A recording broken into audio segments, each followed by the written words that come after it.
본 방송에서 제공하는 투자 정보는 투자 판단에 대한 조언입니다.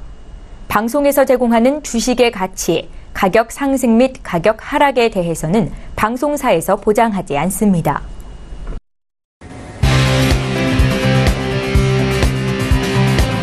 슈퍼스탁 발굴 프로젝트 글로벌 슈퍼스탁의 김민아입니다. 미국 기업들의 2분기 실적 시즌에 본격적으로 돌입을 했습니다. 현지 시간으로 화요일까지 실적을 발표한 기업들 중 87%가 예상치를 윗도는 매출들을 발표를 했는데요. 우리나라는 무역 전쟁으로 인해서 이 수출이 감소할 것이다라는 소식들이 이어지는 가운데 잘 나가는 미국을 보니까 배가 조금 아프기도 합니다.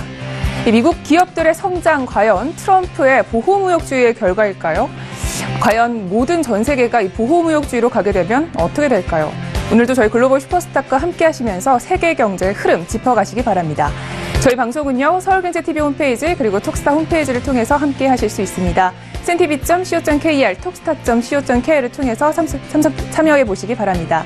참고로 본 방송에서 제공하고 있는 정보는 투자 판단에 대한 조언일 뿐 주식의 가치나 수익률을 보장하고 있지 않습니다. 저희 서울경제TV는 자본시장법을 준수하여 1:1 투자상담, 유사주신 행위, 무인가 영업행위, 불법 대여계좌 홍보 및 가입 권유 등 모든 불법 사항들 엄중하게 금지하고 있습니다. 출발하기 이전에 시장 동향부터 체크해 보도록 하겠습니다. 먼저 국내 증시부터 살펴보도록 하겠습니다. 코스피 지수는 3거래일째 연속 상승세였는데요. 오늘은 하락하고 있습니다. 현재 코스피 지수는 0.95% 내리면서 2272선으로 내려왔습니다. 심리적인 저항선인 2300선을 밑으로 내려온 것인데요. 현재 수급 동향은 어떻게 흘러가고 있을까요?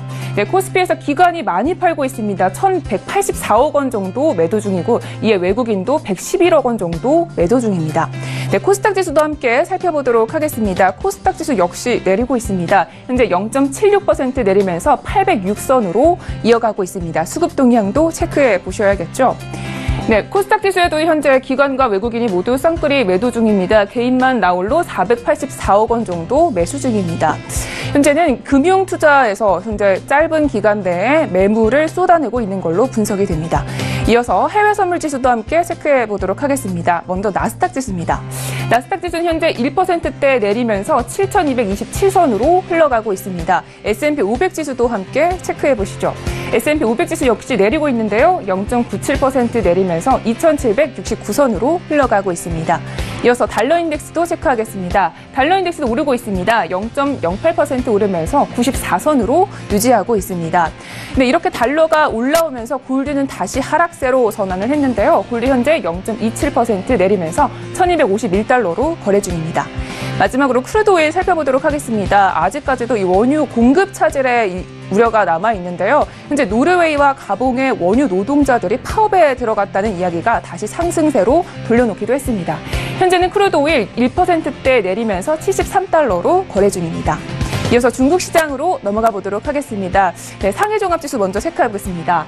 상해 종합지수 0.44% 오르면서 2,877선으로 마감했습니다. 이어서 항생지수입니다. 항생지수 역시 상생지수는 내렸는데요. 0.02% 약보합으로 마감하면서 28,682선으로 마감했습니다. 전반적으로 아세아 증시는 상승 마감이 있었다는 점 참고하시면 좋겠습니다. 마지막으로 암호화폐 거래를 체크해 보도록 하겠습니다. 먼저 비트코인입니다. 비트코인 현재 700만 원대로 계속적으로 거래 중입니다. 모든 코인들이 모두 강보합인 부분이 확인이 됐습니다. 다른 코인들도 함께 살펴보겠습니다. 현재 퀀텀만 제외하고는 모두 강보합인 부분이 확인이 됐습니다. 마지막으로 거래량 체크하고 넘어가 보도록 하겠습니다. 1위에는 역시 이오스가 있습니다. 2위에는 비트코인, 3위에는 에이다, 4위에는 트론, 5위에는 이더리움이 있는데요. 이 시가총액 상위 코인들이 모두 거래량을 대부분 차지하고 있는 부분이 확인이 됐습니다. 이렇게 해서 각종 시세 상황 알아봤습니다. 이제 본격적으로 출발해 보도록 하겠습니다. 저희 최영 캐스터와 함께 각종 외신들 체크해 보시죠.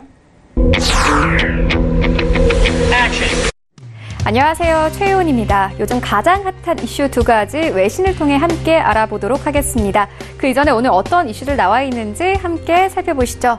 네, 오늘 첫 번째 이슈입니다. BOJ에 관한 이슈인데요. BOJ가 대규모 금융 완화 부작용을 두고 의견이 대립되고 있습니다. 어떻게 대립되고 있는지 조금 이따가 외신을 통해 함께 알아보도록 하고요. 이어서 두 번째, 구로다 총재는 물가 목표 2% 달성 전에는 초완화 통화 정책을 유지하겠다고 강조를 했습니다. 외신을 통해서 함께 자세히 살펴보겠습니다.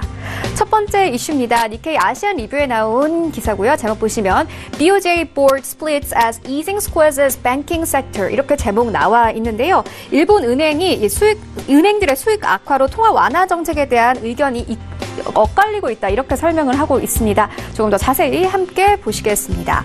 네, 의견은 두 가지로 이렇게 의견이 대립이 되고 있습니다. 일본은행 구로다 총재는 초저금리 장기화에 따른 은행 수익 악화 등 금융 완화 부작용을 배려해야 한다. 이런 의견이고요. 와카타베 부총재는 물가가 오르지 않는 상황에서 조기 금리 인상은 안 된다라며 이렇게 팽팽하게 맞서고 있다고 합니다. 네, 이 기사에서는 한마디 더 덧붙이고 있습니다.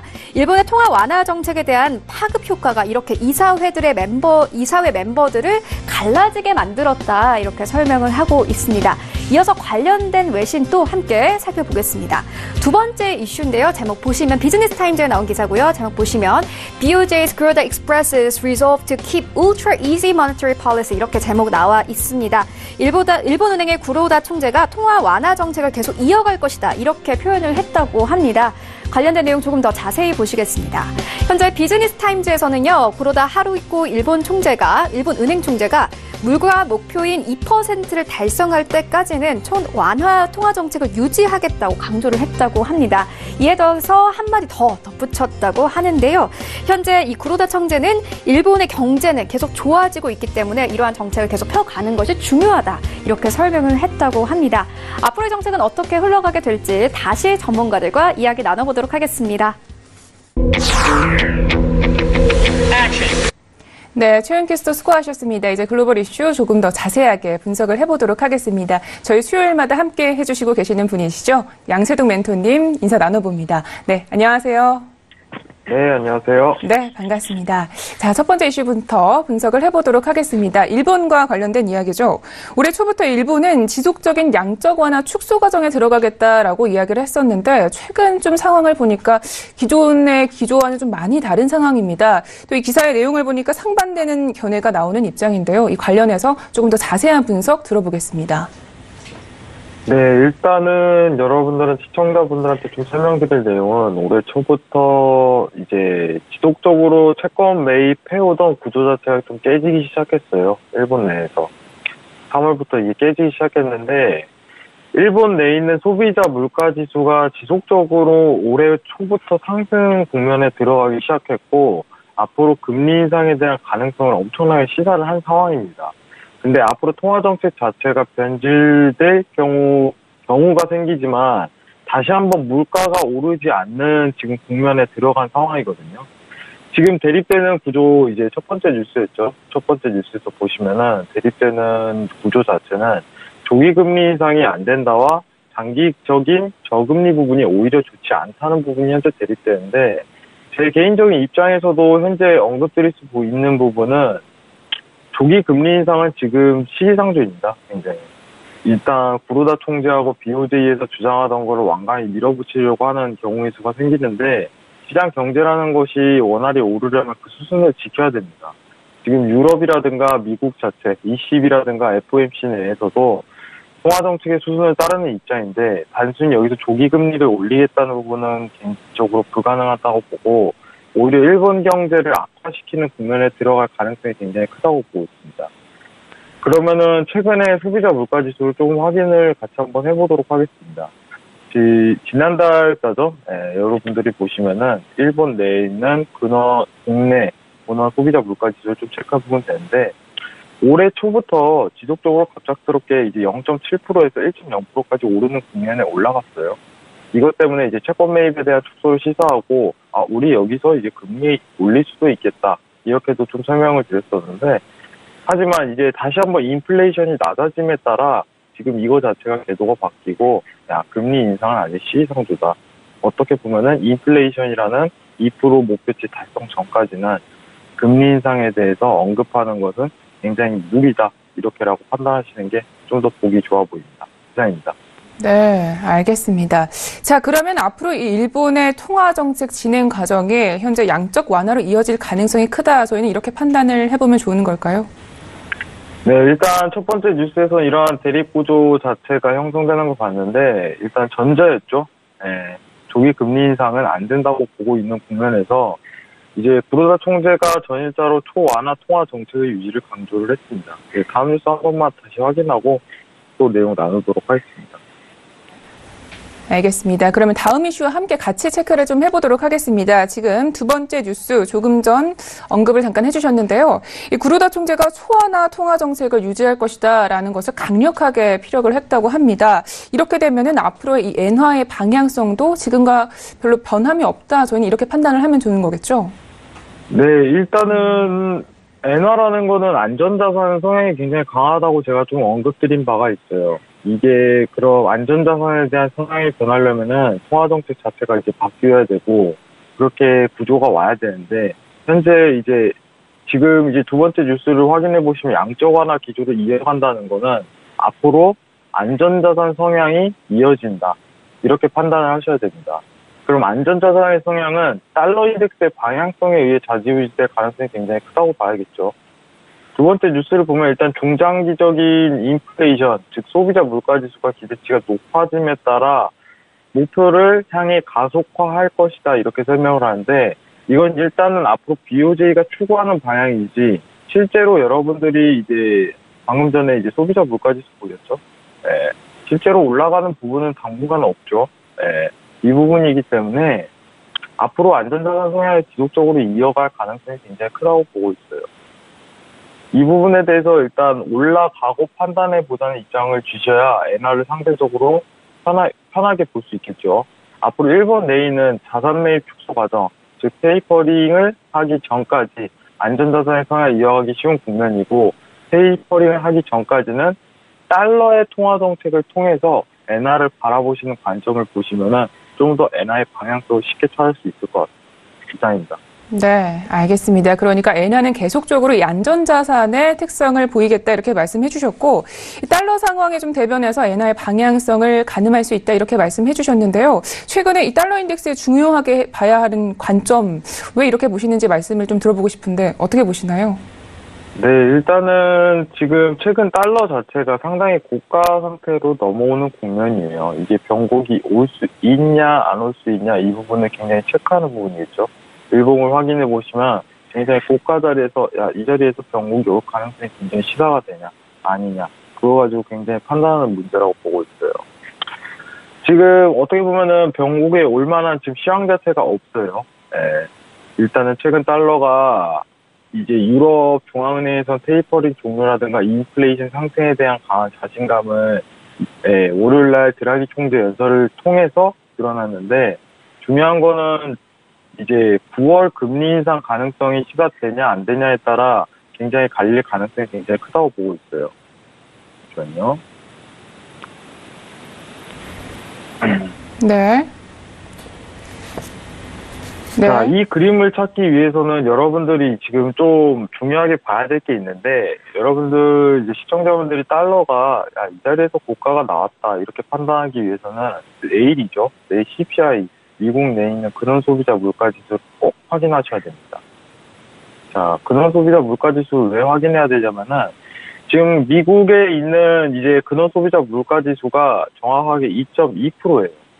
자, 미국이 지금 금리 자체가 1.75에서 2%인데 어느 정도 이격이 항상 벌어져 있어야 되는 상황이에요. 근데 9월에서 금리 인상을 하려면은 요건 자체가 최소한의 2.3%의 근원 소비자 물가지수가 넘어가는 여건이 돼야 돼요.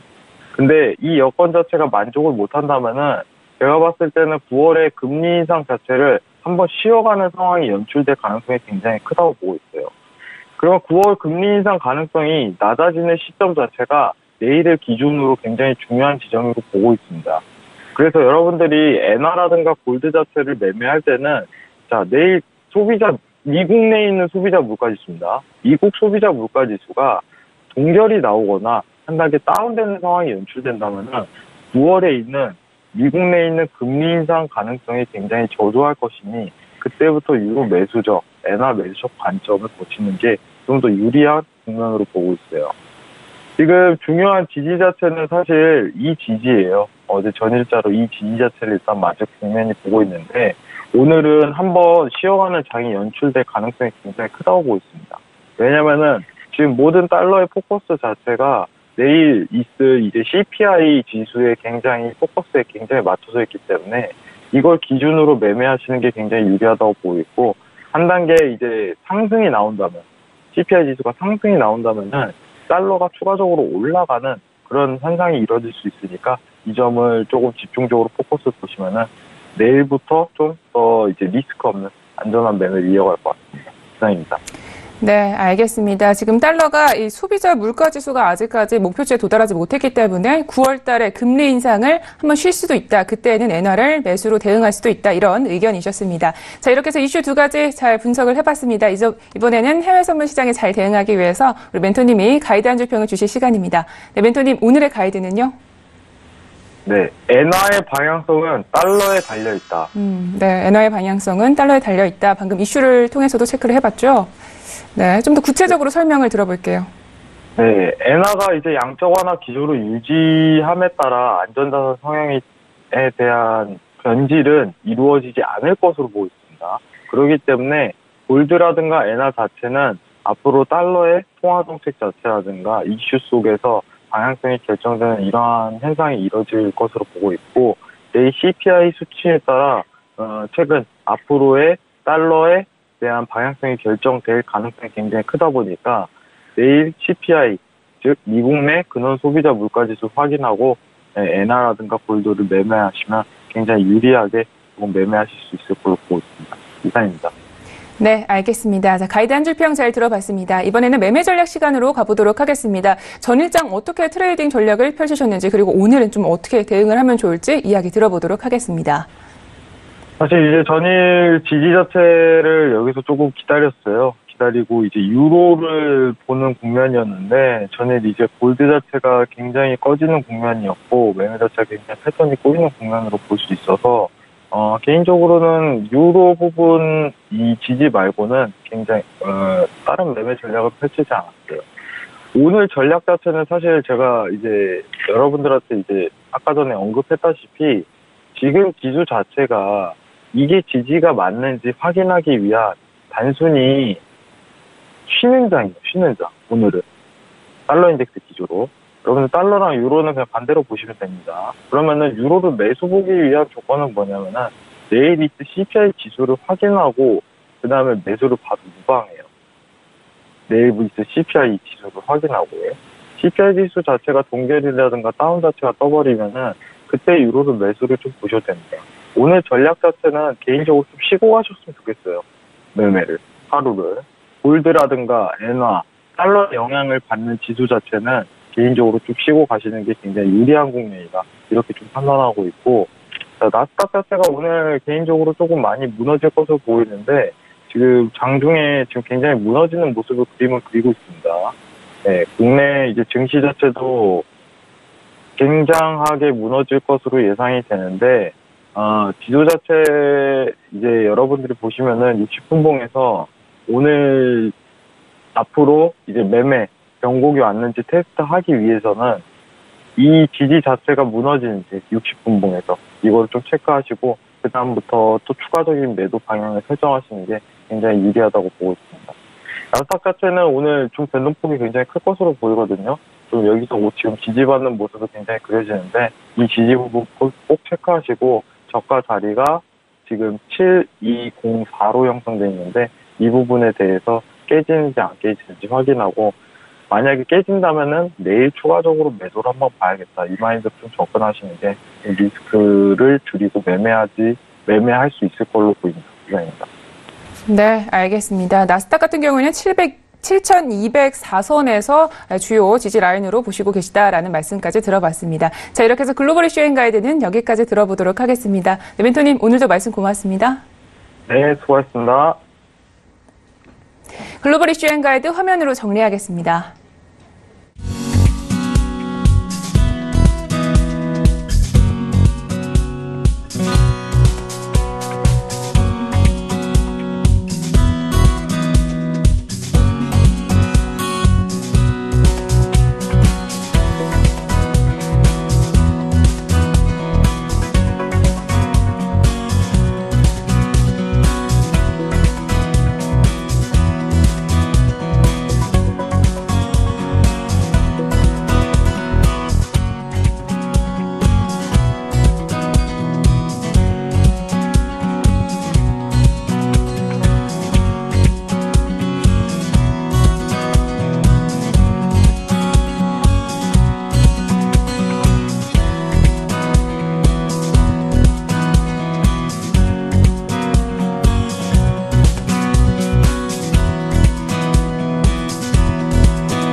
세상을 찾아가는 여정에서 여러분의 가이드가 되어드리는 저희 글로벌 슈퍼스탁, 이번에는 차이나 이슈 가이드 시간으로 돌아왔습니다. 중국 시황 이야기 그리고 유망투자 종목에 대해서 소개를 들어보실 수 있습니다. 자, 먼저 어떤 이슈들이 나와 있는지 화면으로 만나보시죠. 오늘의 차이나 이슈 첫 번째는요. 시진핑 중국 주석이 중동 등 저개발 국가의 경제 발전을 위해 약 22조 원의 대규모 투자를 약속했습니다. 중국의 투자 발표에 대해 일각에서는 미국을 의식한 것이 아니냐는 시각도 나오고 있는데요. 관련 소식 첫 번째 차이나 이슈 분석에서 자세히 알아봅니다. 두 번째 차이나 이슈입니다. 중국 배터리 업체 1위인 CATL이 독일에 3천억 원대의 규모의 배터리 생산 기지를 건설할 것이라고 밝혀왔습니다. 이에 따라서 CATL의 유럽 전기차 시장 진출이 본격화되는 것일까요? 첫 번째 이슈 분석 후에 살펴보도록 하겠습니다. 이제 본격적으로 이슈를 분석해 보도록 하겠습니다. 저희 오늘의 차이나 이슈 앤 가이드를 새롭게 꾸며주실 뉴페이스입니다. 김영철 팀장님 인사 나눠봅니다. 네, 안녕하세요. 네, 안녕하세요. 네, 반갑습니다. 자, 자기소개 한 번만 좀 저희 시청자분들께 인사 한마디 부탁드릴게요. 네, 일단은 그간 서울경제TV를 통해서 이제 국내 주식에서 인사를 많이 드렸었는데요. 이제 글로벌 투자 자산이 워낙 이제 확대가 되어 있는 그런 상황이고, 투자 그리고 해지 목적으로 해외 자산에 투자하시는 분들이 상당히 좀 많기 때문에, 그 중에서는 이제 가장 가까운, 중국이 좀 손쉽게 접근이 가능하지 않을까 이렇게 좀 보여집니다. 그래서 시황 그리고 종목까지 편안하게 좀 말씀을 드려보도록 하겠습니다. 네, 알겠습니다. 또 김영철 팀장님과 앞으로의 차이나 분석이 기대가 됩니다. 자, 그렇다면 전일장 중국장 마감 시황부터 좀 알아보도록 하겠습니다. 마감장 어땠나요? 일단은 전일 상해 지수 같은 경우에는 12포인트, 0.44% 이제 상승을 마감했는데요. 일단은 그 전거래일의 그 강한 움직임들이 이어가는 그런 모습들을 좀 보여줬다라고 이제 좀 보시면 좋을 것 같고요. 그 다음에 선전 성분 지수 같은 경우에 44포인트, 상승을 해서 역시나 마찬가지로 상승 마감을 했습니다. 창업한 지수 역시 이제 상승 마감을 했는데요. 가장 중요한 거는 아무래도 이제 상해 종합이 오후 들어서 가장 중요한 라인이라고 할 수 있는 2,800선을 장중에 살짝 위협하는 그런 모습들을 좀 보여줬는데, 다행히 이제 매수가 좀 들어오면서 상승으로 마감을 했다라는 부분들이고요. 워낙 이제 전전일에 강하게 상승을 했기 때문에 그 상승의 에너지가 지속적으로 좀 남아있는 그런 모습을 좀 보여주고 있다. 그래서 전거래일 같은 경우에는 전전거래일에 에너지가 좀 남아있는 상황에서 끌어올리는 그런 모습들이었고, 실질적으로 국내 시장 같은 경우에도 오늘장 이제 조정을 받는 것처럼 상해 종합지수가 어떤 움직임을 보여주는지, 아무래도 이제 이틀간의 상승에 따른 피로감 또는 이제 저가 매수를 했었던 움직임들에 의해서 차익 실현이 나오는지 이 부분들을 좀 집중적으로 오늘장에 좀 살펴봐야 되지 않을까 그렇게 좀 보고 있습니다. 네, 알겠습니다. 이렇게 해서 시황 간략하게 알아봤고요. 자, 이어서 이슈 분석으로 들어가 보도록 하겠습니다. 자, 먼저 첫 번째 이슈 어떤 뉴스인지 소개 들어볼게요. 일단은 중국 쪽이 아무래도 이제 미중 무역 전쟁을 지속적으로 이제 좀 보여주고 있는데, 그러다 보니까 중국 쪽이 약간 유럽 쪽과 또는 이 저개발 국가 쪽 이쪽에 대한 우호 세력을 지속적으로 좀 만들려고 하는 그런 모습들을 좀 보여주고 있습니다. 이제 전일 시황에서 이제 김영철 본부장님이 시진핑 주석이 독일 쪽 이슈들, 유럽, EU 쪽에 대한 우호적인 분위기를 만들기 위해서 여러 가지 노력을 하고 있다라고 이제 좀 소개를 해주셨는데, 일단은 말씀해주신 것처럼 삼국지가 여전히 진행이 되고 있습니다. 미국이랑 중국, 유럽 쪽에 대한 힘겨루기, 어느 쪽을 우호 세력으로 지속적으로 좀 가져가야 되는지가 중요한 부분들인데, 여기서 플러스 알파로 EU 플러스 알파로 중국 아랍연맹 쪽 포럼에서 이 아랍 쪽에 대한 부분들, 그러니까 중동 지역이죠. 이쪽에 대한 원조를 하겠다라고 밝히면서 플러스 알파 우호 세력, 그러니까 글로벌 시장의 우호적인 분위기를 좀 만들어 나가는 그런 모습들을 좀 보여주려고 하는 의지를 좀 표명했다라고 보시면 좋을 것 같고요. 실질적으로 이 장관급 개막 연설에서 중동 지역 쪽에 한 200억 달러, 그러니까 22조 한 3천억 원 정도를 차관 형식으로 지원할 것이다라고 이제 밝혔습니다. 이러한 부분들이 아무래도 이제 지속적으로 우호 세력을 만들려고 하는 그런 부분들을 좀 힌트를 찾을 수 있지 않을까 그렇게 좀 보고 있습니다. 네, 알겠습니다. 지금 이 중국이 저개발 국가의 경제 발전에 힘을 쏟겠다 이런 거고, 또 추가적으로 대외 개방 의지도 보여주고 있는 건데요. 이런 부분들이 지금 미국을 좀 겨냥한 것이다라는 해석들이 많습니다. 어떻게 보시나요? 네, 일단은 뭐 미국을 겨냥하고 지속적인 발언과 액션이 나오고 있다라고 보시면 좋을 것 같습니다. 아무래도 지금 대결 구도가 미국과 중국의 대결 구도가 되어 있는 그런 상황이고, 미국 같은 경우에는 지속적으로 뭐 글로벌 경제의 주도권을 갖고 있었던 자유시장 경제의 대표적인 그런 상징과 같은 그런 국가였는데, 지금 트럼프 정책 자체는 보호무역주의로 지속적으로 좀 보여주는 그런 부분들입니다. 그렇기 때문에 상대적으로 이제 자유 개방 쪽을 대표하는 미국이 보호무역주의로 들어가는 그런 부분들이고, 그가 이제 시장 경제 체제로 지속적으로 좀 들어가려고 했었던 중국 같은 경우에는 이 기회를 통해서 더 확대의 의지를 이제 전 세계에 알리는 그러한 모습들, 의지를 좀 보여주고 있다라고 보시면 좋을 것 같고요. 이번 뭐 코멘트에서도 기본적으로 기본 국책으로 나라의 문을 활짝 더 열 것이다라고 직접적으로 좀 코멘트를 했고요. 그리고 이제 5년간 수입 규모를 8조 달러, 그러니까 한 8,920조까지 확대를 하겠다라고 이제 강조를 했고, 여기에 이제 대외 투자 또한 750억 달러, 그러니까 금액 자체가 상당히 좀 크죠. 836조 정도에 이제 달할 것이다라고 보여주면서 미국과의 프레임 싸움에서 미국은 자유무역주의에서 그 이제 보호무역주의로 가는 그러한 이제 컨셉을 보여주고 있고, 상대적으로 이렇게 이제 대외 개방 의지를 보여주면서 중국은 시장경제 체제로에 대한 확대의 의지를 더욱 보여주면서 양강 구도에 대한 프레임 싸움이 시작됐다라고 보시면 좋을 것 같습니다. 네, 알겠습니다. 자, 첫 번째 이슈는 여기까지 이렇게 분석을 해보도록 하겠습니다. 계속해서 두 번째 이슈로 넘어가 보겠습니다. 자, 먼저 이슈 설명부터 들어보도록 하죠. 네, 사실 첫 번째 이슈보다는 두 번째 이슈가 더욱더 이제 좀 중요하고 주시장 또는 종목 투자 측면에서는 더 이제 이슈가 크다라고 이제 좀 볼 수가 있겠는데요.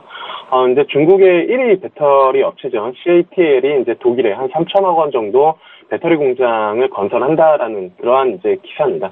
이제 리커창 총리가 이제 독일 방문에 이제 그 기간 동안에 2022년까지 연 14기가와트 이쪽에 대한 전기가 배터리 공장을 이제 확대를 하는 그런 부분들이다 보니까 유럽 시장 쪽에 대한 공략을 좀 확대를 하고 있다라고 이제 좀 보시면 좋을 것 같고요. 국내 대표 기업 뭐 삼성, SDI, LG 화학에는 위기이자 기회 뭐 이러한 부분들로 좀 해석을 할 수가 있겠습니다. 네, 알겠습니다. 지금 이 중국의 배터리 1위 기업인 CATL이 독일에 배터리 생산 기지를 건설한다라는 소식입니다. 자, 그러면 우선 이 CATL은 어떤 기업인지에 대해서 좀 소개를 들어보고 싶은데요. 네, 일단은 CATL 같은 경우에는 상장한 지가 얼마 되지는 않았습니다. 기업 자체는 2011년 12월에 이제 푸생성 니덩이 이제 성립된 그 기업인데요. 일단은 전 세계 전기차 배터리 생산 그 능력이나 아니면은 캐파로는 1위에 올라서면서 LG화학이랑 이제 삼성 SDI 이쪽에 이제 강력한 라이벌 구도를 만들어 놓고 있는 그런 상황이고요. 실질적으로 상장은 6월 11일 날 상장을 했습니다. 이게 선전 거래소 창업판에 상장을 했기 때문에 국내에서는 거래가 되지 않는 그런 부분들이었는데, 이게 이제 상장 자체가 25.14위안에 이제 상장을 했습니다. 근데 전일 종가 기준으로 72.40위안으로 마감을 했기 때문에 상장 이후에 거의 한 3배 가까이 지금 상승하는 모습을 좀 보여줬고요. 상장 이후에 지금 뭐 그래프 보시면 아시겠지만 점 상한가가 한 번, 두 번, 세 번, 네 번, 다섯, 여섯, 일곱, 8번, 거의 7번에서 8번까지 나오면서 정말 급등 아닌 급등을 보여줬습니다. 이거는 물론 이제 공모가 자체를 절반 수준으로 낮췄기 때문에 한 2배 정도는 기본적으로 먹고 들어가는 그런 부분들이었는데, 그 이후에서도 점 상한가 지속적으로 좀 나오면서 시장에 상당히 좀 큰 관심을 좀 보여줬었고요. 애널리스트들의 평균 목표가는 한 87.40위안 정도의 위치에 있습니다. 그래서 추가적인 상승은 조금 더 남아있다라고 이제 좀 보시면 좋을 것 같고, 물론 이제 오버슈팅이 충분히 나올 수 있는 뭐 그런 종목이다. 워낙 이제 뭐 매수가 세게 들어왔기 때문에 그렇기 때문에 뭐 지속적으로 좀 관심을 가져봐야 되는 그런 기업 중에 하나다. 이렇게 좀 보시면 좋을 것 같습니다. 네, 알겠습니다. 점 상한가가 8번이나 기록을 한 이런 종목이었는데, 자, 이번 이 기업이 독일 현재 배터리 생산 기지를 건설한다는 것은 유럽 시장을 공략한다라고 이렇게 해석을 해보면 좋은 건가요? 네, 일단은 뭐 이번에 방문한 부분들에 맞물려서 이제 투자 계획을 발표를 했기 때문에 친EU 쪽 국가들과 이제 좋은 관계를 형성하려는 그런 의지, 그리고 이제 전기차 쪽에 대한 확대 두 가지 이제 포석이 좀 깔려 있다라고 보시면 좋을 것 같고요. 공격적인 확장 로드맵을 가지고 있고, 이게 이제 한 3,100억 원 정도를 투자를 해서 독일의 이제 튜링겔주 그 에르푸르트 이제 시의 배터리 공장이랑 그 스마트 제조 R&D 센터를 이제 설립하는 그러한 이제 투자 협약을 이제 했다라고 어제 이제 발표가 됐기 때문에 실질적으로 상당히 좀 공격적인 행보를 좀 보여주고 있다라고 보시면 좋을 것 같고요. 이게 이제 그 유럽 쪽이 아무래도 전기차 쪽 시장이 워낙 이제 가장 발달되어 있고, 그쪽 시장을 좀 확대를 하려는 그런 움직임들을 좀 보여주고 있기 때문에, 유럽 쪽에 대한 선제적인, 공략, 이러한 부분들이 좀 담겨져 있다. 이렇게 좀 보시면 좋을 것 같습니다. 네, 알겠습니다. 자, 이렇게 해서 이슈 두 가지 잘 짚어봤습니다. 자, 이번에는 저희 중국 시장에서 잘 대응할 수 있도록 가이드 한 줄 평을 듣도록 하겠습니다. 네, 멘토님, 오늘의 가이드는요? 네, 일단은 단기적인 저점은 좀 나왔다라고 보고 있는데요. 네. 오늘장에 일단은 변동성이 좀 확대될 수가 있어서 어려운 시장 속에서도 움직이는 섹터, 그러니까 살아있는 섹터에 좀 집중을 하자, 이렇게 좀 말씀을 드려보도록 하겠습니다. 네, 알겠습니다. 움직이는 섹터가 어쨌든 남아 있으니까 그 섹터가 어떤 건지 찾아보자, 이런 말씀이시죠? 예. 네. 네, 일단은 움직이는 섹터가 좀 몇 가지, 전기차 섹터, 좀 전에도 CATL을 말씀드렸지만, 이쪽 섹터 같은 경우에는 국내 시장, 그리고 중국 시장, 그리고 유럽 시장, 그리고 미국 시장에서도 살아있는 섹터이기 때문에 단지 한 국가에서 움직이는 부분들이 아니고 글로벌리하게 움직임이 좀 나타나고 있습니다. 그래서 이쪽 섹터에 좀 집중하면 좋지 않을까 이렇게 좀 보고 있습니다. 네, 알겠습니다. 이제 본격적으로 매매 전략 시간으로 가보도록 하겠습니다. 오늘의 공략해볼 종목 어떤 종목인가요?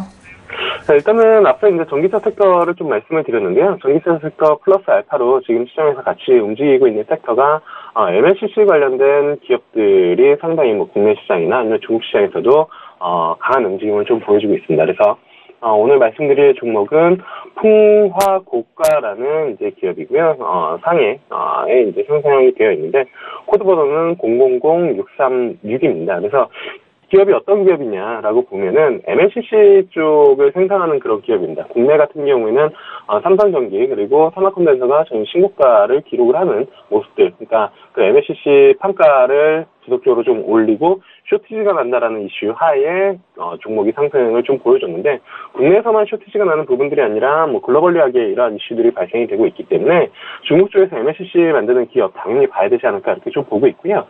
전일장에 이 종목 역시 국내 시장에서 관련된 종목군이 상승한 것처럼 이 종목 역시 종가 기준으로는 한 7% 그리고 장중 기준으로는 9.98% 그러니까 상한가까지 이제 들어가는 그런 모습들을 좀 보여줬다라고 보시면 좋을 것 같습니다. 포인트는 거의 다 비슷합니다. 그러니까 그 쇼티지가 나면서 이익에 대한 기대감이 상당히 좀 높다라고 이제 좀 보시면 좋을 것 같고요. 올해 이익만 그 연간으로 보면은 그 순이익 기준으로 한 260%에서 한 300% 가까이 순이익이 증가될 것으로 좀 예상이 되고 있습니다. 그래서 이러한 부분들을 좀 포인트로 본다라고 하면은 추가적인 상승 충분히 나올 수 있다 이렇게 좀 보고 있고요. 매수가를 본다라고 하면은 전일 종가가 19위안이었기 때문에 10.500 매수가 잡으시면 좀 좋을 것 같고요. 손절가는 17.500 그리고 1차 목표가는 21.000 그리고 2차 목표가는 25.000 위안으로 이제 대응을 하시면 좋지 않을까 이렇게 좀 말씀드려보도록 하겠습니다. 네, 알겠습니다. 이렇게 해서 풍화고가에 대해서 이야기 들어봤습니다. 오늘의 차이나 이슈 앤 가이드는 여기까지 하도록 하겠습니다. 오늘도 말씀 고맙습니다. 예, 감사합니다. 네, 내일도 함께 하도록 하겠습니다. 자, 이렇게 해서 차이나 이슈 앤 가이드의 화면으로 정리하겠습니다.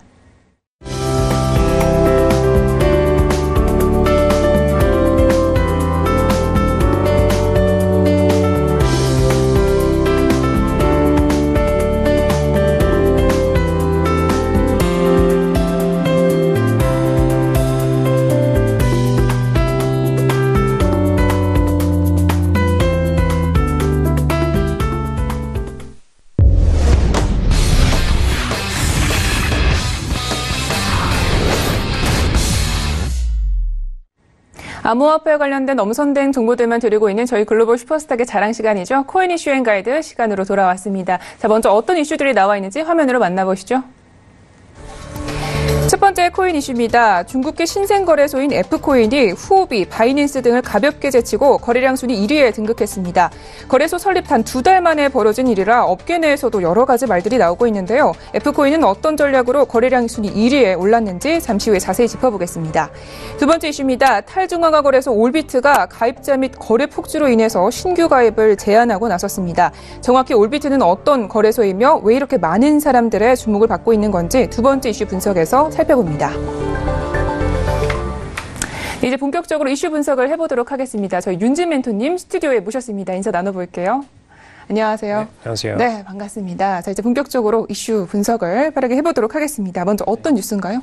일단 F코인이라는 신생거래소가 탄생을 했는데 이제 2개월 만에 정상급을 탈환한 상태입니다. 그래서 기존 거래소들이 아무리 좀 빠르게 좀 체인지가 되고 있는 상황이지만 2개월 만에 거래소가 이렇게 신생으로 빠르게 치고 올라가는 경우는 굉장히 드문데 이 부분 설명드리도록 하겠습니다. 네. 지금 F코인이요, 거래소 설립 2달 만에 세계 거래량 순위 1위에 등극을 했다라는 겁니다. 이게 사실인가요? 네, 일단 진코인 마켓캡 쪽에서 발표한 자료상으로 지금 1위 상으로 등극한 부분이고요. 근데 일단 펌핑돼서 일시적으로 올라간 게 아닌가라는 부분은 좀 제시는 되고 있지만 일단 거래량 순위에서는 1위를 한 거는 맞습니다. 네, 근데 일단 그 위에 이제 후오비나 OKX, 그다음에 바이낸스 등의 이제 1, 2위 거래소들이 있었는데 뭐 최근에 바이낸스 같은 경우에는 한번 좀 주춤하면서 해킹 사례건으로 살짝 거래량이 떨어지는 모습을 보였었고요. 나머지 그래도 거래소들 OKX나 후오비 같은 경우는 좀 탄탄히 상위권을 지켜주고 있었는데 이 거래소들의 거래 물량들을 좀 챙겨가는 모습을 보였습니다. 근데 지금 보시면은 이 오픈 이후에 아직까지 베타 버전 서비스 중인데 지금 4시간 만에 거래량이 8조 8,950억 정도 되면서 이 1위의 기록이 지금 2위랑 격차가 엄청 큽니다. 바이낸스가 2위를 했었는데 1조 1,400억입니다. 그럼 거의 한 6배 가량의 차이가 나죠. 그래서 좀 굉장히 좀 큰 갭을 벌렸던 상태고요. 근데 지금 중국계에서 신생거래소인데 지금 이 친구 같은 경우에는 이제 기존의 후오비 CTO로 있었던 장지인이 나와서 설립한 별도의 거래소라고 보시면 되겠고요.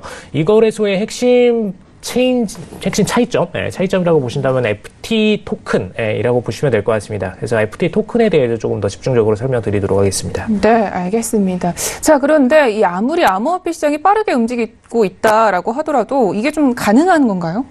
네, 일단 세계 거래소 시장 좀 지형을 흔들고 있다 이렇게 보여지는데 일단 거래 방식 자체가 좀 틀려요.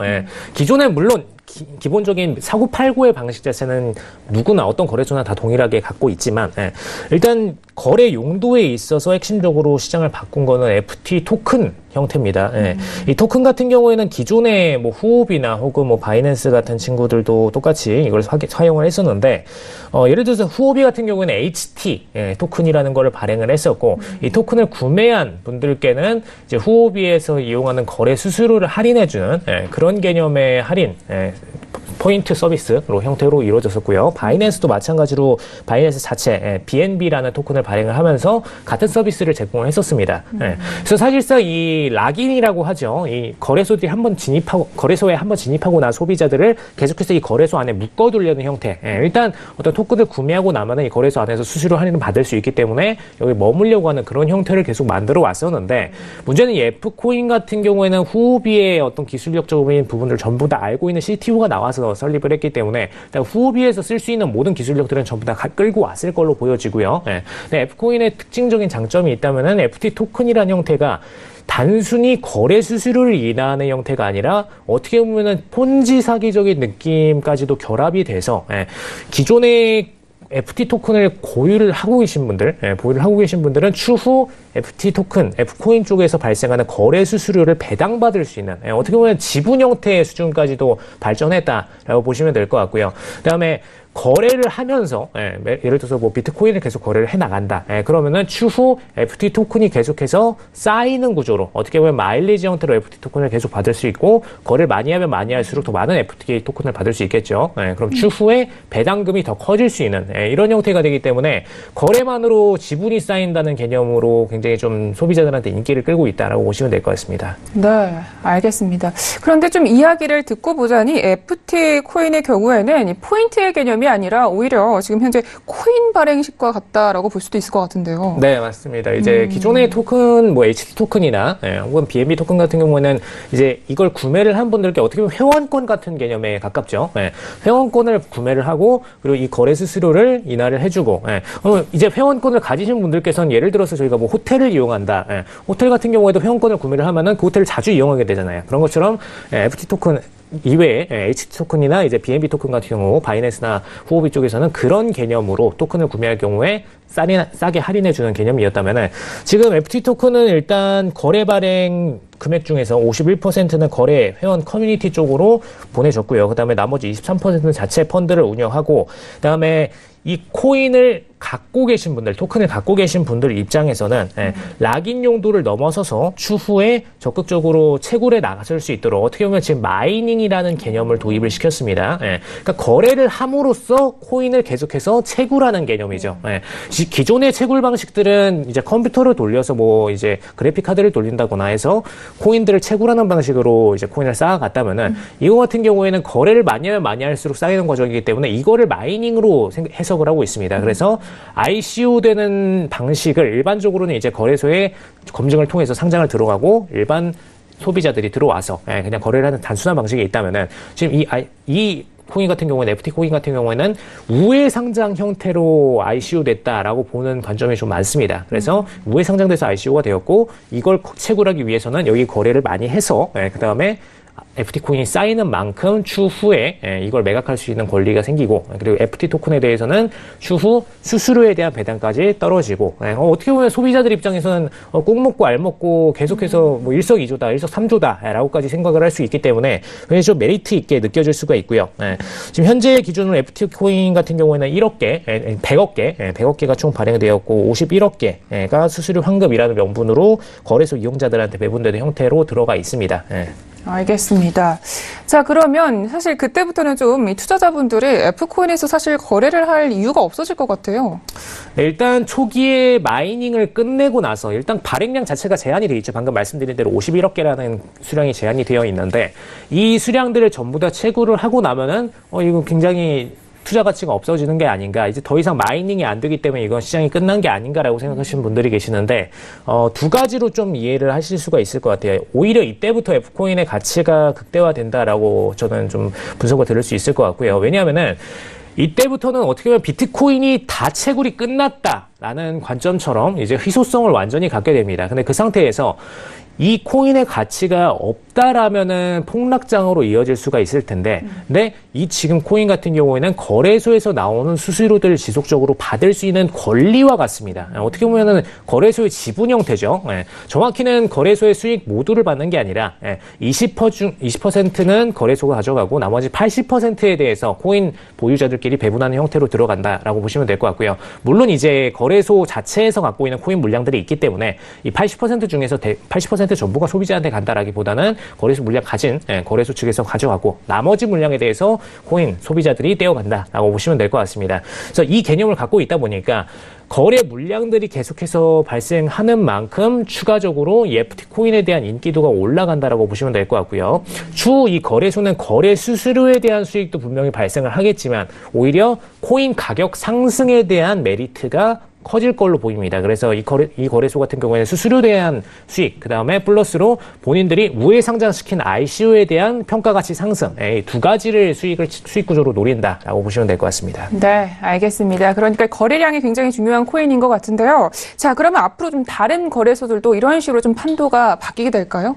네, 일단 벌써 마이닝 거래라는 형태를 굉장히 차용하는 거래소들이 하나둘 생겨나고 있고요. 마이닝 거래소라는 개념 자체가 굉장히 좀 획기적인 방식이다 보니까 본인들이 발행했던 토큰이 어떻게 보면 기존까지는 회원권 개념으로 이루어져 있었다면은 이제부터는 정말 우리가 발행했던 토큰이 정말 ICO와 같은 형태로 이루어질 수가 있겠구나. 우리가 본격적으로 본인들이 ICO를 예를 들어서 라인 같은 경우에 라인 토큰, 라인 코인을 추후 발행한다는 얘기가 있었죠. 근데 라인 거래소에서 라인 코인을 발행시켜서 상장을 시켜놓을 경우에 이거는 굉장히 좀 논란의 여지가 많습니다.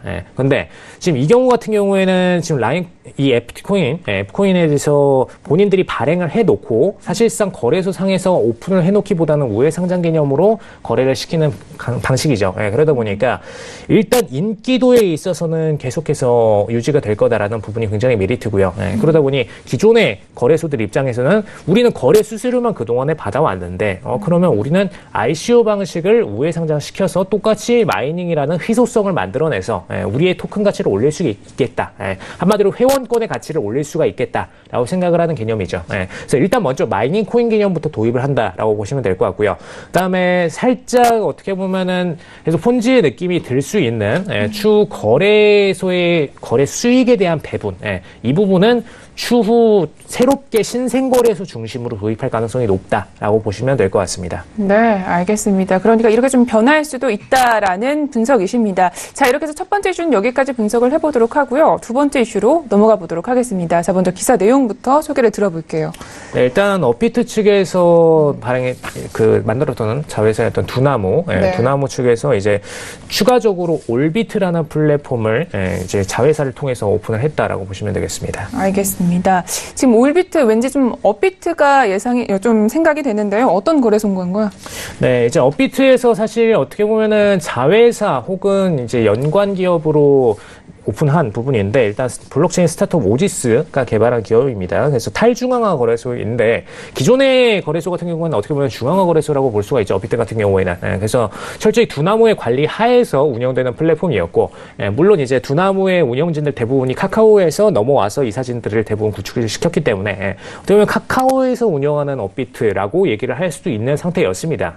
근데 이러다 보니까 어떤 해킹 사례가 터진다거나 혹은 추후에 API 건들 이런 건들이 터질 가능성이 높은 그런 위기에 쌓여 있죠. 기존의 바이낸스도 해킹이 업비트 API 서버를 통해서 오픈이 됐던 만큼 지금 업비트도 똑같이 API를 오픈한 상태에서 바이낸스처럼 우리도 API에 통한 피해를 보지 않을까 이런 부분들이 좀 제기가 되고 있습니다. 그러다 보니까 어떤 책임 소지가 100% 다 중앙화 거래소 쪽으로 책임 소지가 넘어가게 되죠. 그런 부분에서의 리스크도 있고요. 그다음에 P2P 거래소를 설립할 경우 탈중앙화 형태로 P2P 거래소를 설치할 경우에는 블록체인 형태로 이걸 감아버릴 수가 있기 때문에 중앙에서 직접 관여를 하지 않아도 일반 거래자들끼리 서로 거래하는 구축 시스템을 만들어낼 수가 있습니다. 그래서 이런 면에서 굉장히 좀 메리트가 있다라고 보시면 될 것 같고요.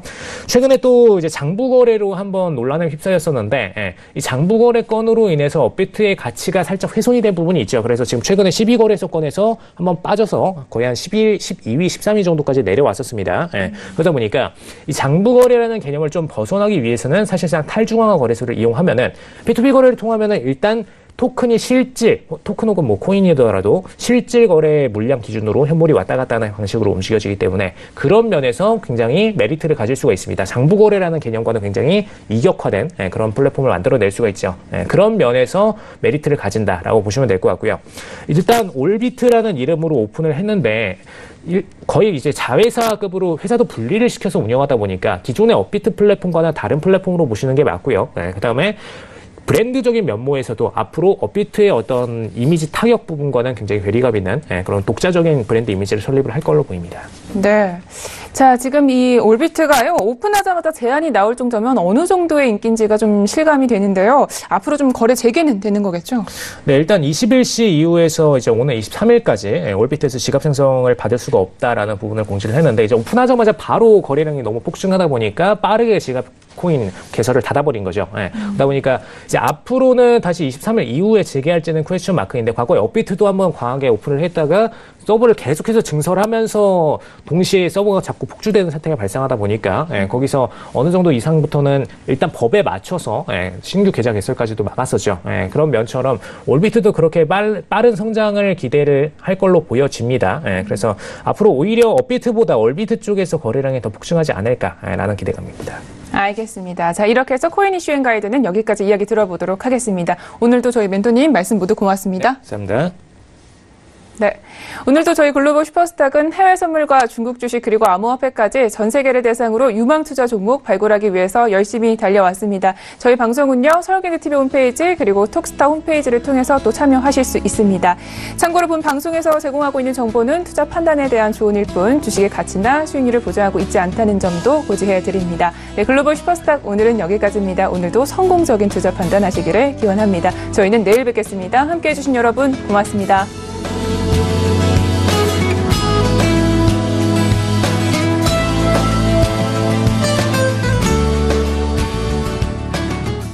본 방송에서 제공하는 투자 정보는 투자 판단에 대한 조언입니다.